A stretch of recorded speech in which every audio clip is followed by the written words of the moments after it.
Godātie Kandavas iedzīvotāji un viesi! Šodien ir īpaša diena. Mēs sākam svinēt mūsu mīļās Kandavas pilsētas svētkus. Šis ir laiks, kad mēs varam kopīgi atcerēties un novērtēt mūsu pilsētas bagāto vēsturi, tās sasniegumus un mūsu iedzīvotāju vienotību un spēku. Šodien, ejot pa mūsu pilsētas ielām, jūs redzēsiet karogus, kas plīvo lepnumā un priekā.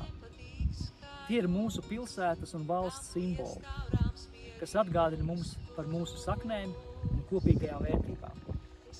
Tāpēc aicinu arī katru no jums svētku laikā 24. un 25. maijā izkārt Kandavas pilsētas vai valsts karogu, lai kopīgi veidotu krāšņu un vienotu svētku noskaņu.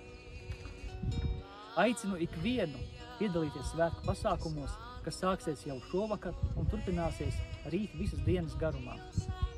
Izbaudiet koncertus, citus mūzikas un dejas pasākumus, sporta pasākumus, lai šie svētki piepilda mūsu sirdis ar prieku un lai tie iedvesmo mūsu turpmākiem darbiem un sasniegumiem.